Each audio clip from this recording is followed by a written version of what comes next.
ಹಾಕಿ ಎಲ್ಲಾರ್ದು ಇಟ್ಕೊಂಡು ಬಂದಿದ್ದೀವಿ. ಇನ್ನೂ ತೊಗೊಂಡಿಲ್ಲ. ನಮ್ಮ ಮನೆಗೆ ಹೆಂಗಿದೆ, ಒಂದು ಮನೆಗೆ 5 ಜನ ಬೇರೆ ಬೇರೆ ಒಬ್ಬೊಬ್ಬರಿಗೆ ಚೇಂಜ್ ಆಗುತ್ತಲ್ಲ. ಪಿ ಎಸ್ ಒಂದೇನೆ, ಬಿ ಎಲ್ ಕೂಡ ಚೇಂಜ್. ಅದಂಗೆ ಒಂದೇ ಮನೆಯಲ್ಲಿ ಇರ್ತಾರಲ್ಲ, ಆ ಪಿ ಎಸ್ ಇರಲ್ಲ.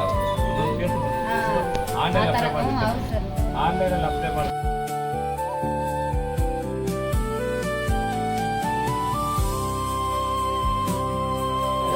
ಅವರು ಅದನ್ನ ಡಿಸ್ಟ್ರಿಬ್ಯೂಷನ್ ಆಗಿದೆ. ನೀವೇ ಅದೇ ಅದೇ ಇಲ್ಲ ಅಂತಂದರೆ ಅಲ್ಲಲ್ಲ ಡಿಸ್ಟ್ರಿಬ್ಯೂಷನ್ 100% ಕೊಟ್ಬಿಟ್ಟು ನೀವು ಅದನ್ನು 80 ಕೊಟ್ಬಿಟ್ಟು 20 ಹಂಗೆ 20 ತೋರಿಸ್ಬಿಡ್ಬೇಕು ಏನು ಅಂತ. ಅವಾಗ 100 ಇಶ್ಯೂಡ್ ಅಂತ ಆಗುತ್ತೆ. ಅವ್ರದ್ದೇನಾದ್ರೂ ಡಬಲ್ ಇಲ್ಲ ಬೇರೆ ಏನಾದರೂ ಶಿಫ್ಟ್ ಆಯ್ತಂದರೆ ಶಿಫ್ಟೆಡ್ ಅಂತ ಮಾಡ್ತೀವಿ.